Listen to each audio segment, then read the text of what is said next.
Bonjour les amis, je vous propose ma réflexion et méditation pour le 5 mars 2026, élaborée spécifiquement à partir des textes liturgiques du jour. Jeudi 5 mars 2026, jeudi de la deuxième semaine de Carême. Première lecture, Jérémie 17, 5 à 10.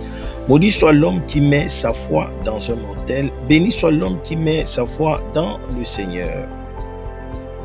Le psaume 1 à 2, 3, 4, 6. Heureux est l'homme qui met sa foi dans le Seigneur. L'évangile Luc 16, 19 à 31. Tu as reçu le bonheur et Lazare le malheur. Maintenant, lui, il trouve ici la consolation et toi, la souffrance. J'ai intitulé mon partage « L'arbre qui ne craint pas la sécheresse et l'abîme qui sépare ». Nous voici au jeudi de la deuxième semaine de Carême. Les textes de ce jour dressent un contraste saisissant entre deux manières de vivre, deux manières de croire, deux destins. Jérémie oppose l'homme qui met sa foi dans les mortels à celui qui met sa foi dans le Seigneur.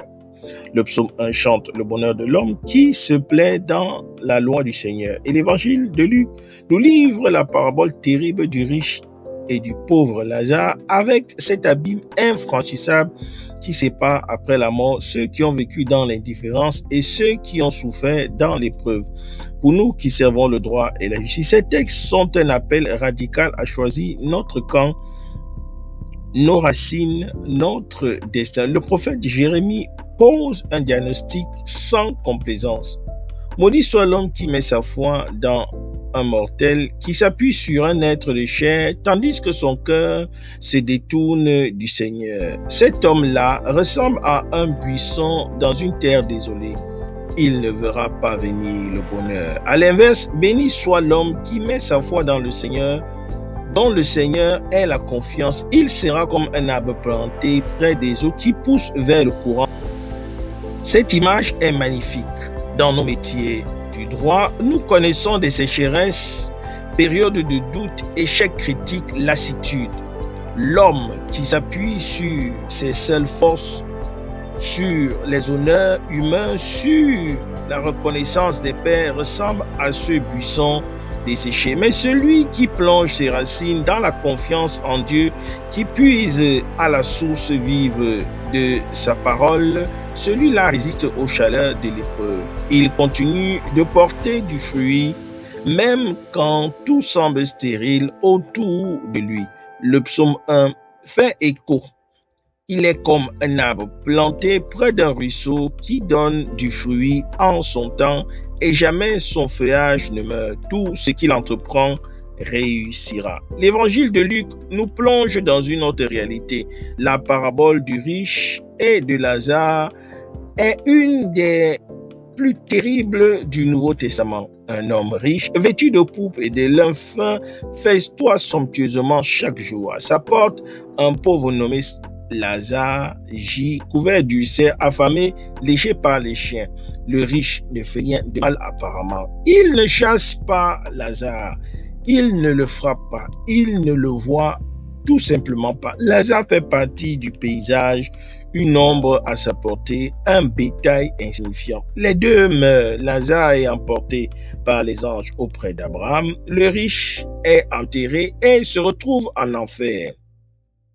Alors, le riche, levant les yeux, voit Abraham et Lazare tout près de lui. Il demande une goutte d'eau pour sa langue torturée par la flamme. Abraham répond: mon enfant, rappelle-toi, tu as reçu le bonheur pendant ta vie et Lazare le malheur pendant la sienne. Maintenant, lui, il trouve ici la consolation et toi la souffrance.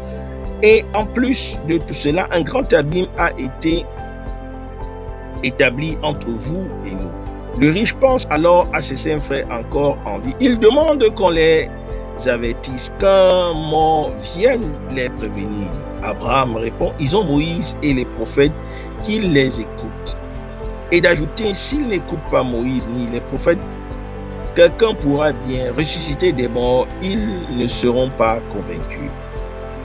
Cette parabole est un séisme pour nous, professionnels du droit. Le riche n'a pas commis d'injustice flagrante. Il n'a pas volé, il n'a pas tué, il n'a pas menti. Son péché est celui de l'indifférence. Il n'a pas vu le pauvre à sa porte. Combien de Lazare sont à nos portes professionnelles? Des justiciables perdus dans les méandres de la procédure, des personnes écrasées par le système, des collègues en détresse, des stagiaires précarisés. Le riche est condamné non pour ce qu'il a fait, mais pour ce qu'il n'a pas fait. Pour son aveuglement, son indifférence, son cœur enfermé. Et puis, il y a cet abîme irréversible. Une fois la vie passée, il est trop tard. Le temps du choix, c'est maintenant. Le carême nous rappelle, il y a un moment pour se convertir, pour ouvrir les yeux, pour tendre la main. Après, c'est l'abîme. Jérémie ajoute une parole troublante. Rien n'est plus faux que le cœur de l'homme. Il est incurable. Qui peut le connaître? Moi, le Seigneur, qui pénètre les cœurs et qui scrute les reins afin de rendre à chacun selon sa conduite, selon le fruit de ses actes. Dieu seul connaît le fond de nos cœurs. Nos actes portent du fruit, bon ou mauvais, et c'est à ce fruit que nous serons jugés. Puissions-nous, en ce jeudi de carême, choisir d'être cet arbre planté près des eaux dont le feuillage reste vert même en temps de sécheresse. Puissions-nous ouvrir les yeux sur les Lazare qui gisent à nos portes professionnelles et ne pas passer indifférents. Puissions-nous écouter Moïse et les prophètes et celui qui est plus grand que le Christ ressuscité, pour que notre cœur ne soit pas ce cœur incurable et faux que dénonce Jérémie. C'est mon souhait, ma prière pour vous tous et pour moi-même. Merci d'avoir écouté. Bonne journée à tous et à toutes. Je suis la terre du Christ. Soyez des terres fécondes du Christ dans vos différents milieux de vie professionnelle. Les hommes de loi et assimilés en particulier, que Dieu